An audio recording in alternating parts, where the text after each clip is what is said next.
Cool. I'm John Chen. I am your moderator today. What's up, Gary? Today's session is sponsored by Washington, D.C. And if you had not checked out your MPI magazine, someone took mine, hold on one second. Please check out your magazine today to see an amazing article with two of our panelists and this fine gentleman here who's going to come up and say a few words in a moment. But this article is about today's session. Let's give a round of applause to Bill Adams. DC is unique. We match other world-class cities pound for pound in dining, nightlife, arts, culture, theater, sports, outdoor activities, green spaces, and the list goes on and on. But nowhere else can compete with our monuments, our museums, and memorials, and no other city has as many free things to do. Add it all up, and DC's diversity of experiences is truly unmatched. There's only one DC.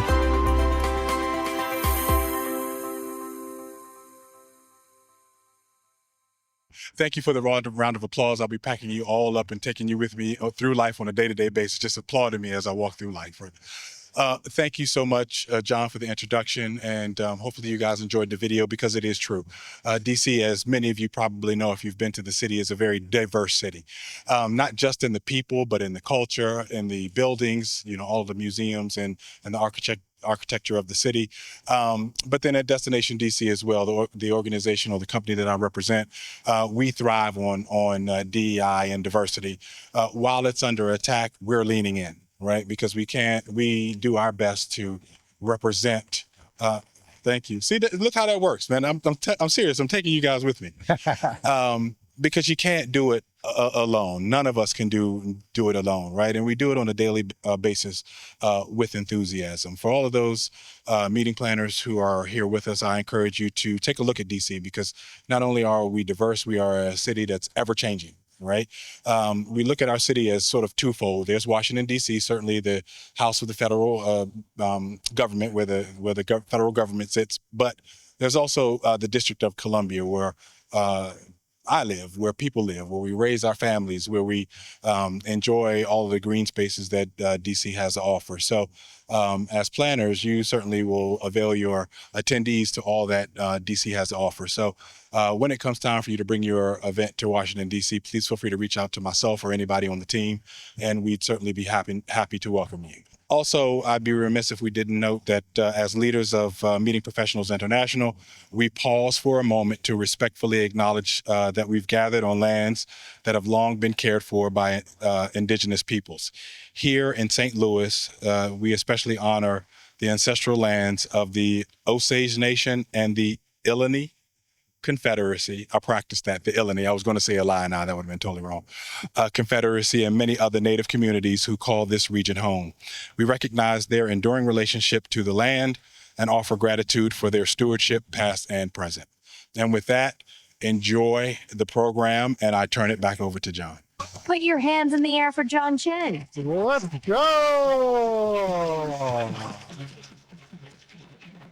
Thank you. I love for those with the sign language too. It's something we got to practice over the last 5 years. I'm John Chen. I'll be your moderator today. And today you're in Cultural Competence 2.0. And what I love about this is that this is real talk, right? So real talk, this whole session is going to have many of the leaders that you know who have are a part of different categories that are inside of MPI. And they're going to share their real experience. We got a chance to meet before this program, and all of them have taken some time to dedicate. And let me tell you, so I'm going to share some of the ground rules for today. So number one in today, right, this real talk matters because this is our industry. And what's great about this here too is that even our leader, Paul, has been able to come out and support this. You know, he published this article, and look, an inclusive, forward-thinking community. And so I'm proud because not many other organizations have taken the moment to stand up for this at a time when, like you said, some are standing back. So that's what we want to hear is here's what's happening on all those lines. Again, we've all agreed, we're going to pull some gloves off. We're going to try not to pull punches. In fact, I even helped to create a section called Nasty Questions. In addition to that, you're going to have the ability to ask questions too. So one of the top things that you can do is take your phone out right now, scan this QR code, and send in questions. You can submit as many as you like. We may not answer them all on stage, but all the leaders have agreed to read them all afterwards and send out and share a document of all the questions that we didn't get to. But many of them we're going to try and get to today. Again, you can also go to bit.ly/MPIWC25. Now, the other part around here too is I had a friend that hated panels. So today we're going to use something called the unpanel. So during today's program, any presenter, any panelist can speak, but they only have 60 seconds to speak before we move on to the next part. So let me give a demonstration. We're going to introduce them all, but I'm going to introduce myself. And I got 60 seconds. I'm the CEO of Engaging Virtual Meetings. I'm 57 years old. I'm a Chinese American male wearing a beautiful red Graham shirt. Let's see. So I'm a grandson of a paper son. One of the many ways my grandfather immigrated despite the Chinese Exclusion Act of 1882. I'm an 18-year MPI member. And I've served in almost every role of a VP and director except for president in the Washington State chapter. I'm a moderator for the Asian American Pacific Islander community here in our MPI group. I'm an 8 years co-chair of the Asian American Native Hawaiian Pacific Islander Heritage Celebration in Seattle. I'm the founder of API Event Pros. The fact that you have a ribbon that says Asian Pacific Islander was one of my projects, and I'm a two-time Wiley author and the 28th year of owning my business. Thank you so much. Okay, now let's find out who our panelists are. We have some amazing panelists coming up. She's a 28-year member of the Alpha Kappa Alpha sorority, the first sorority established by African-American college women. She's the owner of a new company called Day of Event Pros LLC. She's part of the first North American cohort of professionals to achieve the master's degree in meetings and event management, and she's representing the Black meeting professionals community. Please put your hands together for Sandra Sarah. What's up, Sandra? Hello, everyone. Okay, I am going to take 20 seconds. Yes. The only thing that I will add to that is I'm the proud mother of a very feisty, intelligent, awesome little girl, 8-year-old Sophie, who's hanging out in Sweden right now. And the other thing is I'm an immigrant, and I feel like it's really important to say that. I was born on a tiny island called Dominica, not to be confused with Dominican Republic where everyone parties. We're teeny, tiny, where most people have never heard of us. I'm really happy to be here. And diversity, inclusion, allyship is super, super important to me. And that's why I chair the Black Meeting Professional Community for MPI. And that's why I am the director of DEI for the Greater New York MPI chapter. Thank you. Perfect. Hold on to that for our next friend coming up next. All right, let's see. So our next panelist, he's in his 5th year with Meeting Professionals International, specializing in coordination and AV. He's an internationally ranked slam poet and frontman to the anthem rock band Blacklisted. He's representing small business owners, male minorities, and the neurospicy community, right? Let's welcome Marcus Davison! Could be the best suit of the day, people. Look at that. What's up, Marcus? What's up? So mostly all that was already said, but yes, I am Marquez Davison. I am born and raised in Oakland, California, West Coast Cali over here, you know, from our California folks. I actually, quick story, I went to college, was having a daughter, got hired by a company. I was mopping the entrance to an event center. I now own that event center 10 years later. I've been involved with Real Talk for the past 5 years. So if you haven't seen a Real Talk, check out out the MPI resource page and check us out. I am the president of Sacramento Sierra Nevada chapter. And in terms of like, you know, the neurospicy, I am probably one of the most ADHD. I had to take a break by walking outside. You know, I need to smoke weed sometimes. So you guys are going to get the real from me. And I'm really excited to hear your questions and to engage with everybody. And it's just going to be a great day. Outstanding. All right, hold on to that for our next guests. Our next panelist, he's the 2025 chair of the MPI EDI Global Advisory Committee. He's the dog dad to his mini Labradoodle, Bobby, and he's representing the Asian Pacific Islander event professionals, first-generation Americans, and hearing impaired people. In addition to his multiple volunteer roles advocating for underrepresented communities in LA, he's also a senior director of production at Encore, the Asian Pacific Islander Business Resource Group lead, and the Enable Leadership Team. Please put your hands together for Chris Bazan. Bazan, it rhymes with amazing. Bazan, all right? All right. There we go. Thank you, thank you. All right, thanks so much for my Encore family for being here as well. Shout out to them. At Encore, we have a strategic pillar called Encore for All, and that is just going beyond DEI. That is going beyond our initiatives. That is just making sure that the unique story of each team member is well valued and is part of creating our community. So thank you so much again, and on to the next. Outstanding. And our final panelist today, she's the CEO of the LGBT Meeting Professionals Association and founder, chief innovator of C2 Association Strategies. She lives by her grandmother's mantra, never turn anything down but your coat collar. She's representing women in the LGBTQIA2+ community. Let's welcome Cameron Curtis. Hi, so nice to see you all here today. I'm Cameron Curtis. I am a cisgender straight white woman. My pronouns are she, her, and I recognize that I have more privilege than the rest of the panel here today.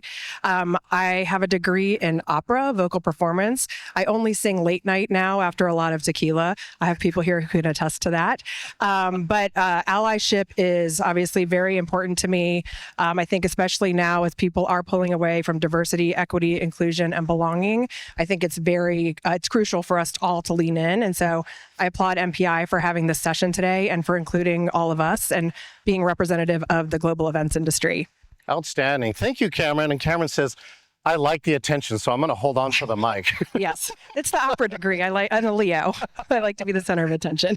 All right, well, let's start out. We want to go backwards. We'll do a little origin story here. What's one of your growing up experiences that influences your meetings? Anybody can answer. All right, we'll grab past the mic over here. Because I grew up in a different country. I came here when I was 10, so I also grew up in Brooklyn, New York. Go Brooklyn. I've always had an eye for making people feel like they belong, making sure that we are surveying our attendees to ensure that their needs are going to be met at the event. So that's always been really important to me. Outstanding. Anybody else want to chime in here? I'm going to get to the real. Yeah. So the event that comes to mind was 5 years ago, WEC, actually in Dallas. That event affected me because I grew up in events, performing in bands and everything. And that was the first time I ever attended a conference and nobody on stage looked like me or sounded like me. And I was like, okay, I've got to do something different. And here I am 5 years later. Yeah. On stage, right? On stage. It's really the key. Yeah, for myself, I grew up a child of Christian missionaries. So what that means is I moved from place to place every 3 years or so. That also means that I found myself in the margins a lot. And that also means I changed my personalities to make sure the other person is comfortable. And from what I've seen, every week or so is a church service. That's basically an event production in itself. And in the different cities that I lived in, there are a lot of places where people are just looking for a place to call home, even though it's not a a place, a geographic place. It could be Washington D.C., where they have a tapestry of diversity. But I think it's called it's a presence, and it's something that we can provide here at MPI. Yeah, I agree. You know, one of the greatest parts around is if you go to a meeting and you walk in and you feel like home, then I can tell you that the meeting planner did it right. So in 2019, I had accepted the job as CEO of the Association of Air Medical Services and the Medevac Foundation International. And I attended their annual meeting before I became CEO on January 1st of 2020. And at the meeting, I found out there was a group called the Rainbow Rotors. They were meeting in private. They were having their own reception. And I started January 1st, and then obviously COVID happened. We didn't have our annual conference in 2020, but in 2020, I launched their first DEI program. We created a new committee, and we took the Rainbow Rotors we brought them out of the closet, literally, and had our first ever DEI reception, and it was sponsored by Airbus, which is a huge company, and it was really amazing. And I think, although it was not that long ago, it's one of the things that I'm most proud of in my career is supporting that community. Well, you got the audience reaction for that for sure. And sometimes that is the important part, is to be able to come out into the present and to be recognized. You know, even here, we have the Asian Pacific Islander ribbon you can get. So if you are of Asian, one of the 50 cultures, or you're an ally, we suggest you get that. And it took 50 years in the National Speakers Association to get that ribbon. And the first year I got it, I don't know why, but I started crying. And I'm like, well, wow. And just to finally have representation after so long, I think means so much. You know, the next question comes around. So we said this is real talk. Let's get real. What are you seeing this year? Let me just start out. My friend Rick Altman, who has a presentation summit, surveyed his audience, and because of all the changes this year, he canceled his in-person conference and had to rely only on his virtual conference. So things are happening in the meetings industry. Who would like to share what you're seeing from your point of view? I think one of the things that frustrates me the most is that people aren't saying the words diversity, equity, inclusion, and I like to say belonging. Yes. And I think they're shifting from saying those words to conscious inclusion, which frankly, I think is bullshit and a cop-out if we're doing real talk. Diversity means lots of things, right? It's not just what we look like, who we are, our ethnicity, our background, the experience we bring. It is diversity of thought, diversity of opinion. And without that, our meetings are boring. Without that, we don't have that ripple effect. We don't make an impact in the industries that we serve, whether it's county engineers, LGBT meeting professionals, neurodevelopmental treatment therapists, right? So Tax preparers, right? Auditors, we all hate them. But really, I think we need to say the words. I know that there are organizations that won't allow their employees to say those words, but I think it's important because if you're going to be an ally, you have to speak up and you have to stand up and you have to represent. Yeah. Anyone else like to chime in on that? Share knowledge. What I'm seeing is I'm getting so many phone calls from new planners, new people in their position that they're literally asking me what their group did last year. They're calling me saying, so my group met at your center last year. I don't know what they did, but can you help me plan the event? I'm like, what in the hell? Where I get that from in Black culture, you know, I grew up always being told, you know, why aren't my uncles telling me this information? Why is it somebody giving me information on what to expect? So that's what I'm really seeing in the industry is there's a lot of people that left and that were upset and, you know, didn't like how they were treated by their company, and that's fine. But if you like somebody in your company, if you know you're going to leave, share some information with them, help them just a little bit, because I find in my position, I don't want to teach somebody that I don't know how to do their job. And I think the more I do that, the more I'm not feeling like I'm an ally because I'm telling people what to do instead of allowing them the freedom to have innovation, to create, to turn back to them and say, maybe ask your management if you can come up with your own ideas. So that's what I've been really inundated with this month and probably even today on my emails. So that's what I'm seeing. Thanks. To the side. What I'm seeing with the many Black meeting professionals that I speak with, they're doing things like this. They're being speakers on panels. They are getting sessions at WEC, which is so amazing. I've been a member of MPI, I don't know, 17, 18 years. And I feel like now I'm seeing more representation than before. I don't know what the numbers are. I'm not speaking from a data perspective, just what I see when I go to WEC, when I come here. And I think that's amazing because for me, there were allies just a few years ago who were like, be on a panel. You're upset that there are not a lot of Black meeting professionals on boards of various MPI chapters. Join a board, and here's how I'm going to assist you in doing that. And I did that. I joined MPI Greater New York's board. I'm here on this panel, and I'm loving what I'm seeing. Again, I don't know what the data is. It's something for myself to follow up with, but seeing more sessions where there are Black speakers is fabulous to me. I love it. Outstanding. Anyone else want to chime in? Otherwise, I got a follow-up question for that. Okay, cool. We'll go with that. One of the things that even myself in the work that I do with Asian Pacific Islanders is that we don't see the proper representation on stage. But the challenge is Joan Eisenstadt, that many of you know, called me out and said, the conference you're currently working on, I was the producer, the conference you're currently working on has no Asian Pacific Islander speakers. And I went through the list and I looked through it and I go, shit, she's right. And what's great about it, though, is that from that, we brought that to the top planner's attention and immediately installed the panel. But my question to all of you is, what if sometimes even ourselves were blind to our own stuff? And I'm just curious if you've had that situation or helped somebody else out of that situation. We'll take it here on the side. So the LGBTQ plus community is intersectional, right? So we represent everybody, all colors of the rainbow.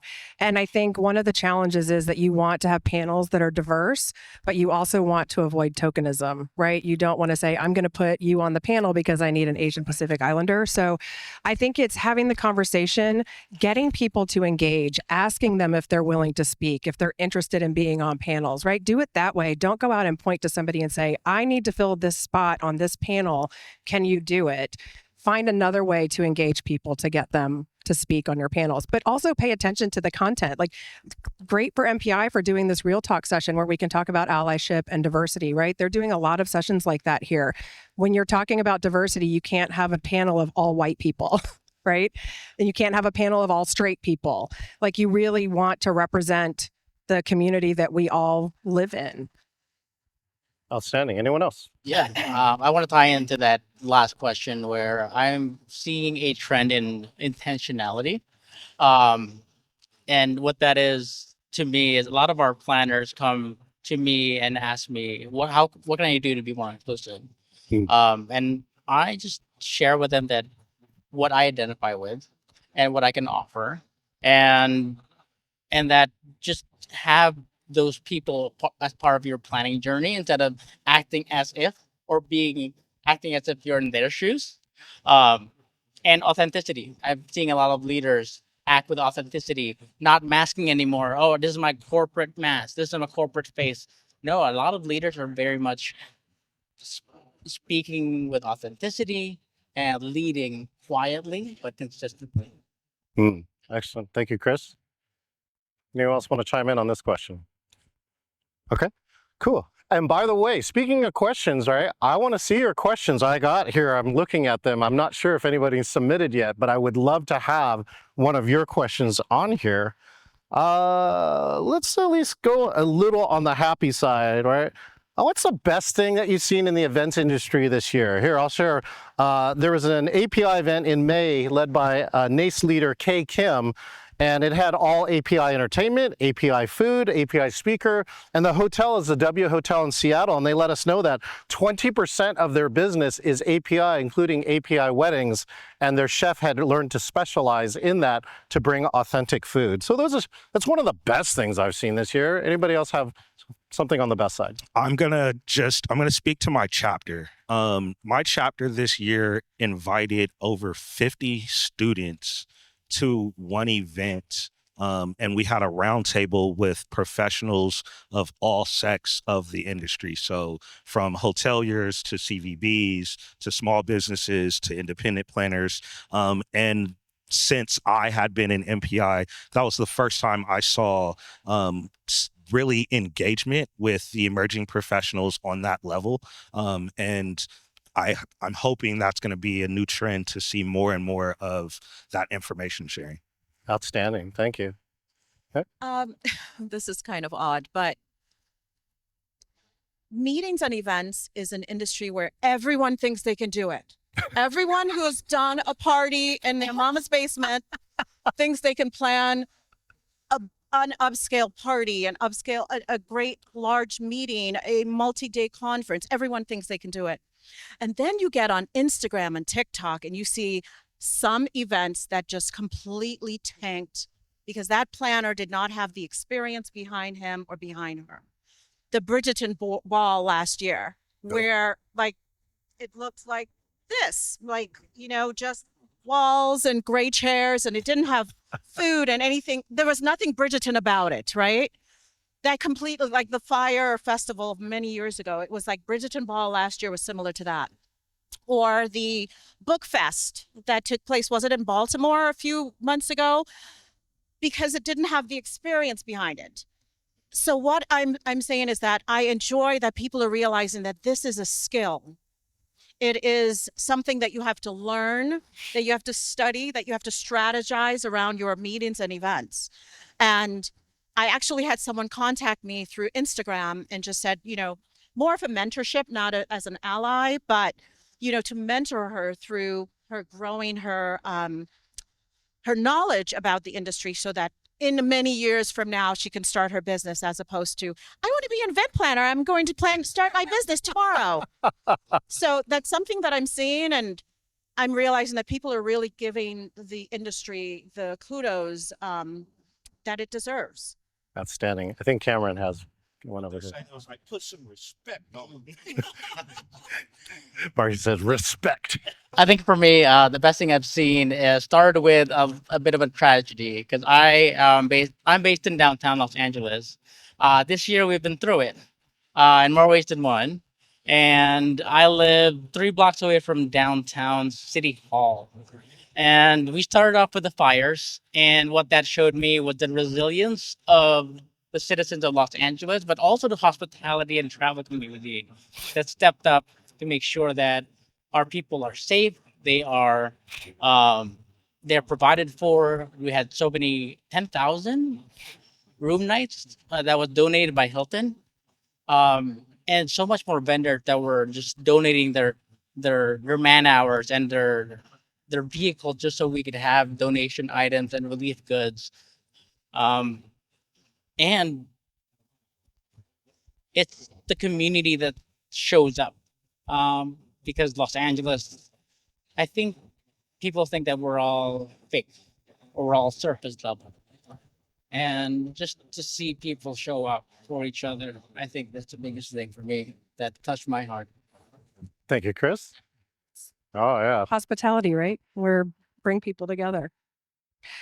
Mine is going to seem very insignificant after that. But I think it's a way to show that you also have to celebrate the small wins. I have a client, we were doing strategic planning for them, and we were doing the survey, a membership survey, and it's for county engineers. These are people who support local roads in small rural counties, many from red states, and primarily older white men. And on the survey, we asked gender identity, which was something new for them. And I added non-binary as an answer. And when I sent them the draft, I said, So I recognize that this survey may have something that will make you feel uncomfortable. And I recognize that if it does, and you feel like this is not okay to ask this question this way on this survey, I understand. Yeah. But I think, you want to be more diverse, you want to accept diversity. And not one of them said one thing. They said, no, we actually should ask that question. And so I think sometimes we assume that people are going to do one thing or act some way or say no, and then you're pleasantly surprised. So I think we have to, especially in this time when it feels like the sky is falling every day, we have to celebrate those small wins. All right, speaking of wins, listen to this question from the audience. For a person who wants to support other diversity groups, is it actually welcome and productive to join a group or a community, i.e. I'm a white Caucasian woman? Yes. Yes. Actually, I'm going to do a little plug for the LGBT Meeting Professionals Association. We are doing a membership drive in June because happy Pride. As I said, I am a cisgender straight white woman as the CEO of the LGBT Meeting Professionals Association. So I would say that the best thing that you can do as an ally is to join the organizations. My friend Jill joined. She's a straight lady too. What's up, Jill? But that is the best thing that you can do. Join the organization. Come to the panels. Speak out for the communities that we all serve. So I would say yes, get involved, get engaged. We are stronger if we have more people and more voices. And I can share while we go to the next speaker, there's a diversity trainer in Seattle who wrote a book called The Anatomy of Hate. And he was able to document 10 cases of people who were in hate groups who rescinded those hate groups. And he goes, the number one factor that they all have in common is that they made a friend in the group they used to hate. It is impossible to hate and have a friend in the same group. So that's where you can do your part. Anybody else want to chime in on this? I want to tell you a quick story because that's actually so I come from a group we're called the Ethnic Theater Workshop. Ethnic theater, big theater kid, and this group actually was comprised of just 13 of us when it first started. Our professor Angela Dialforque, who actually is she's helped cast for Moana and stuff like that. She asked us what it is we wanted the class to be. And we came up with all these ideas, right? It's Ethnic Theater Workshop. So you have a lot of Black folks in the room. One of my best friends still to this day, his name is Jason, and he was the only white guy in the class.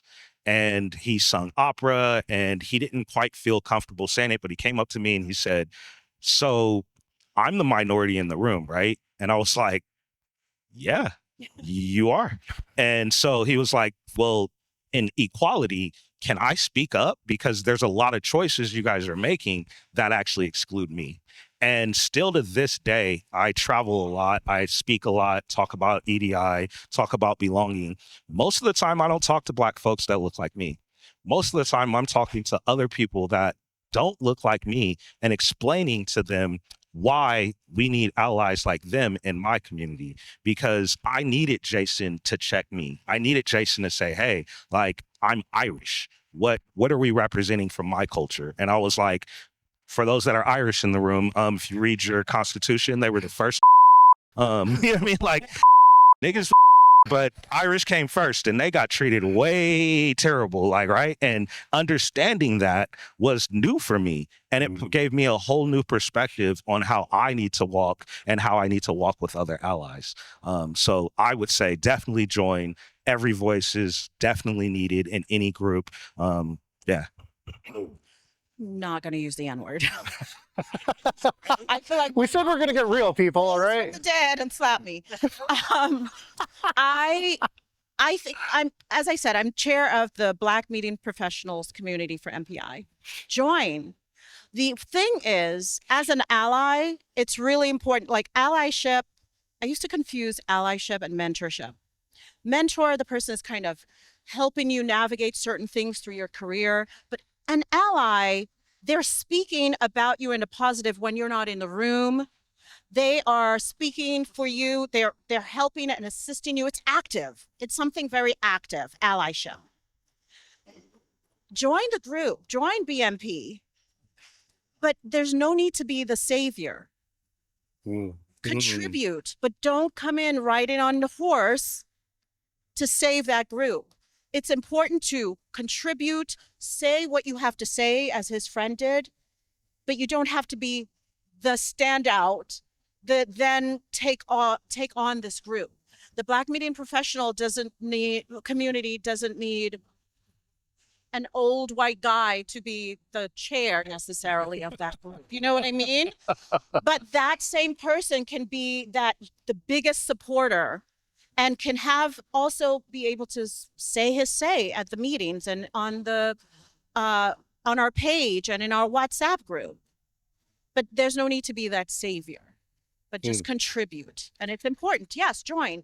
How else are you going to contribute? And how else are you going to be an ally? You need to be amongst the people who you want to support. Yeah. So I think Cameron wants to add on. And allyship does not have to be loud. It can be quiet check-ins. And I sit here 4 years later from my first MPI meeting in the West Coast, empowered and mentored by a lot of my white allies. And a few weeks ago, last week now, when the riots and protests rages on in downtown with LA. multiple helicopters just hovering above us. It was my white allies, my white friends, my white leaders that checked in and said, hey, if you need a place to stay, I'm here. I checked in, but I didn't offer. I was just like, Can't come to Sacramento. You don't have to be loud, just to be there and check in. Outstanding. Yeah, I was just going to add allyship. It's doing the right thing when no one is looking. Yes. Yes. Yes. Yeah. I have a question, sir. Can we Yeah. Mark? allyship? Yeah. You want me to go out in the audience? Can somebody in the audience share with me, and I'll come up to you. So I have a. Bill? This is real talk. Oh yeah, here. I'll come. I'm gonna run the building. Come on, Bill. Start calling on audience. What is allyship? Thank you, Bill. We talk about this a lot in my household.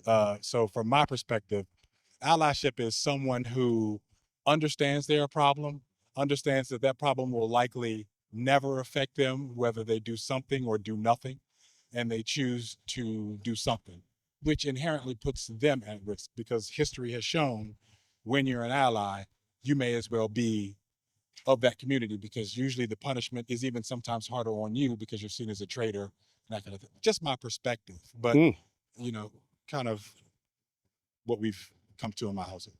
Thank you so much. Somebody else out here, if you'd like, define allyship. Your definition. Doesn't have to be anybody's. In the back? Great, I'm coming to you. Make sure and say your name and where you're from. Thank you. Yes, my name is Nikki. I'm DC and LA.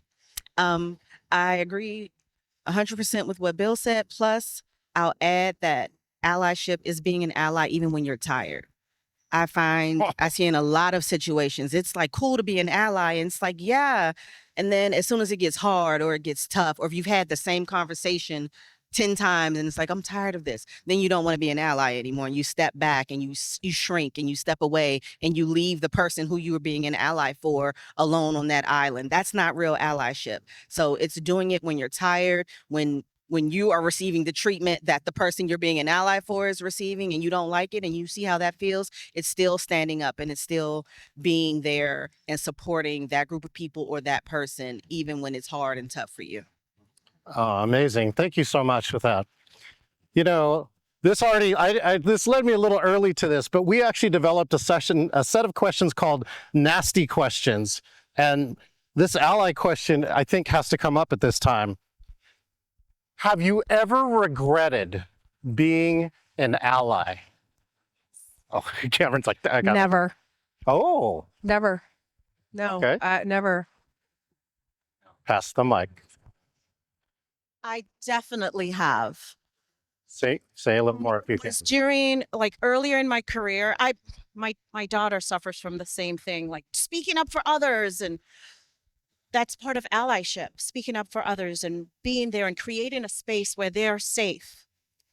And if you see someone at work and someone else is constantly cutting them off and they're never being given the opportunity to speak up or to contribute or to, whatever it is, you can tell that that person has something to contribute, but they're always being cut off by that specific person.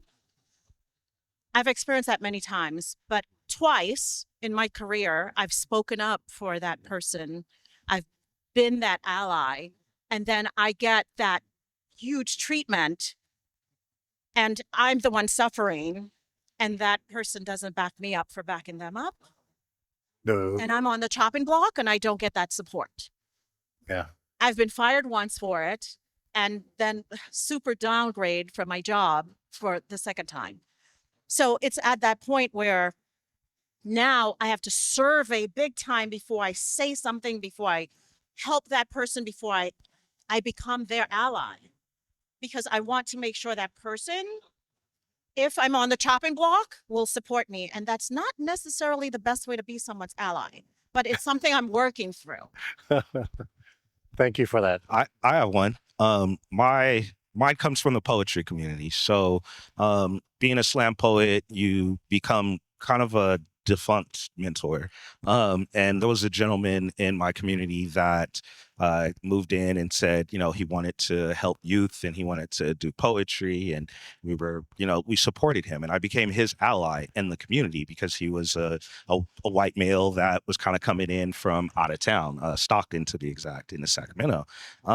Fast forward, why I regret it. Come later to find out this gentleman was doing shrooms with some of these kids. Whoa. He's essentially kind of created certain adverse community, right? Like we were one community and he's created his own little like defunct diet. This is what we do. And now as I look in my own community, I see him and other people, and he actually became the laureate poet of Sacramento. And I'm not one to also go behind somebody's back and talk down about them because that was his past. Yeah. So I can't, speak for what he's doing currently, but I did regret and really thinking to myself, man, I got to be better at who I choose to be an ally for and maybe get to know them a little better, because on the surface, he just seemed like a white kid that wanted to get into the community. And I was like, hey, that should be me being an ally to usher him in. But now thinking about it again, maybe I should have checked references. Maybe I should have, did a little bit more deeper digging into what his intentions were. So. Yeah, thank you. Chris, do you have anything to add? Yeah, one story that was learning moment for me was that I regretted was when I was early on in my career, I attempted to stand up for somebody. Okay. Because just to back up a few ways, I'm the youngest of my siblings, and because of that, I'm used to wanting to be heard, fighting, striving for that. So when I see people not have wonderful creative ideas, but they're not being heard, I tend to want to fix that. And I learned that everybody's lived experience is different. I learned that maybe they're introverted, maybe they have social anxiety. And while I had good intentions, I had to check my own privilege. Because even though I'm hard of hearing, neurodivergent, all of that stuff, I'm still privileged in a way. Like being a man is like a huge privilege that I take for granted, and I have to check myself a lot. But yeah, that's the one thing that came to mind when it came to. Anybody in the audience have an answer to that question? Oh my gosh, we got one in the back. I'm gonna come get this. So again, you regret being an ally. Thank you. Come into the back. And again, tell us your name and where you're from. Thank you. Are you going to ask more questions from the audience? Because I have a follow-up question to that. I have time maybe for a little bit. But also, just so all of you know, There is a all communities meetup right after this. So if we do not get to any question, all these tables in this area, we are going to sit around for another hour where you can have smaller table discussions. And the questions in here by now are getting very juicy, by the way. Go ahead. Yes, this is Najana White. I am the Vice President at Miles Partnership. So my question, which is also a response and a follow-up question, is that have you ever regretted someone advocating or being an ally for you? Oh. And so my first answer to the question that you asked is I feel like I regret being an ally. I'm very like pro everyone. And I think sometimes it backfires because one is that it becomes normalized and sometimes people expect you to advocate on their behalf, even though they cannot advocate for themselves. And then when that happens, it kind of backfires on you. So people look to you like you're stepping in someone else's sauce, business, what have you. So I have regretted them there. But I want to hear from you all. Have you ever regretted someone saying, hey, stepping up? You know, we hear a lot about white savior complex, but have you ever regretted someone stepping in for you and being an ally in a certain moment? Thank you. I'll give you a few seconds to think about that. Wow, someone stepping up for me. But the hard part is that it's rare enough. I'm still thankful for all the times. Unless somebody stuck up at a time when I didn't want it. But look, Cameron, do you have an answer? I was just thinking, I don't know that I have an example of that. I feel like I've always had to stick up for myself. Right. Right. I think, and I obviously I'm not quiet or shy, and I haven't been like that my entire life. And so I think I've always been my own ally. Calvin. I'm going to answer it slightly different. I can't say regret, but I have felt some kind of way which pushed me to do something different, right? So as a Black male and being in this industry, it was all white women in my chapter, right? So they actually advocated for me to do certain things. And I came across real abrasive. Like I came across real pro-Black, real, y'all need to do this, y'all not paying attention. And I was like, and I thought back for a second, I was like, ooh, they really supported me, and I came at them real hard. And I ended up checking myself and going to the next chapter year saying, okay, I'm going to approach this differently. You all stepped up for me, and here's some ways I think I can step up for y'all. And so I guess there is regret, but it was positive regret is the best way I can say it. I have only had one ally, and he was an amazing man from one of my very early jobs. I was there for 5 years. His name was Charles Storer. He's a journalist, and I met him at a huge PR firm in Manhattan.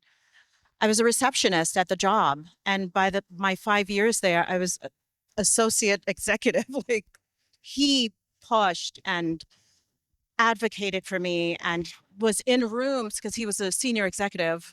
So he was in rooms I was not in and couldn't be in because I was a college student and knew nothing about PR.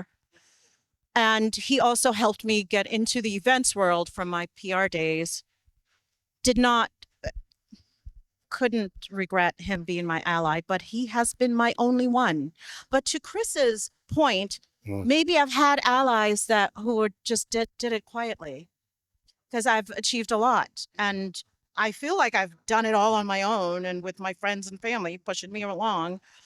But there might have been some allies who I just wasn't aware of, who were helping from the sidelines, and I was unaware. But in terms of one that was consistent for about 20 years in my career, it was Charles. That's a great ally. I got a silent ally in the room. He hasn't said nothing, but that guy right there, John Eisenfeld right there. John. He's been a silent ally to the DEI community, to the LGBT community, to the Black media professional community. That person right there is a silent ally right there. That's genius. And it's a genius way to support, right? Is that eventually it'll get realized like this, but it's a great way. Go ahead. So you made me think, I mean, I guess I probably do have silent allies. I would call them champions. which I think is slightly different. I feel like allies are people who stand up and speak out, specifically when it's related to marginalized communities. I've also had people in my career, I would say that they're mentors. I think it's interesting to think about the words, right? Ally, mentor, champion. You know, I got fired from that job where I started the DEI program, and which is when I started my business. And I had so many people who were there to support me. I don't know that I would call them allies. I think I would. I mean, that's a good question to ponder. Yeah, and I think the Or definition, champions, yeah, right? the definition isn't clear, and I think it's one of the things that maybe there, if we either add clarity, then it makes more sense. But in the end, it doesn't matter as long as there's somebody that helped us along. I think all of us have recognized on stage that there are many people who helped us get here to this place on stage, and I hope that happened to you. Speaking of that, you know, how many have already gotten something really, really valuable out of this conversation? Put your hand up by show of hands. That's amazing. These people too, by the way, they worked really hard, including flying in 2 hours ago for you. And this is the one time to give something back to them. What I would love for you to do is take your phone out, scan this QR code, and say two things on there. One is, what did you love about this panel? Right? And the second one is, the only way all these people got on this stage too is that they listened to feedback. We would love to hear any ideas. Like the one we want now, which is we want more time, but that's why we have a conversation right after this, is if you have a great idea how to make this type of education better for you, and we actually use use your suggestion, we will credit you in the next program that we work together on. And so again, this is a great way to do that. Take a moment to do that, and when you're done, put your phone down and just look up, and we're going to give you one more point. This is going to be called the whisper section. So I'm going to give you some audience questions, and each of you can whisper a solution to it.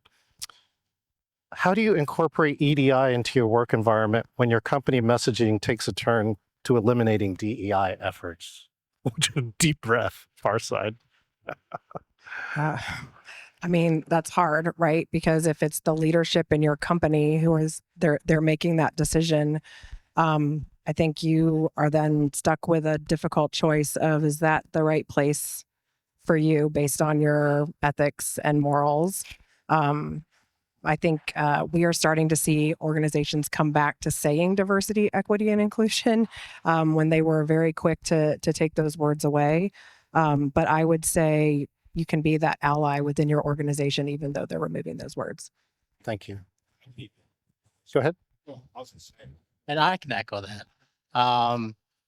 In saying that, luckily, I'm blessed with an organization that does have those things implemented. But if they didn't, know that you're not the only one that probably is thinking the same thing. And just be the light, and the vibrational energy will help you find those people so you don't feel like you're alone. But their corporate values or what they choose to do does not have to mean that that's your values. You can have your own, and you can stay grounded in that. Yeah, I was just gonna say, you know, I'm a disruptor. So my option would actually be to make that good trouble. Um, you know, organizations, and a lot of organizations, one of the main things they're going to tell you is our organization is membership based, or our company is built off of our employees, or whatever. Will hold their feet to the fire on that sometimes. If you feel like you're a good employee, you feel like you're someone that can stand up and you're willing to take the risk, then take the risk. And if you take the risk and it doesn't work out, other people may see you took that risk and they may want you on their team. So that's what I would take away from it. Just as coming from someone that often gets confronted with things I don't agree with in organizations, I try to just make that good trouble. Outstanding. I agree with Cameron.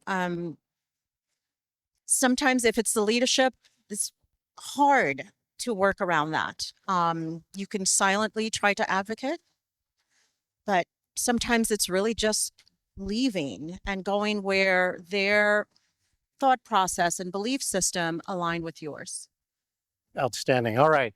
Thank you for all. Looks like most of you have finished this. And here's the final piece we're going to do. We're going to do what's known as the speed round. So we're going to ask a series of questions. Each of you will get one shot at answering it, but you have to try and answer it as quickly as possible. This first question is called, really? What's the deepest hashtag real talk thing that you want to air out? Like for real. Like Joan Eisenstadt sent me an article that blasts the University of Florida's pick of Santa Ono. Even though DeSantis backed him, he actually did not get his position of president of the university. Okay, so the question is called really. Answer as quickly as possible. What's the deepest real talk thing that you want to air out? Gosh, I can't say. I'm gonna stick to this one because I say it every year.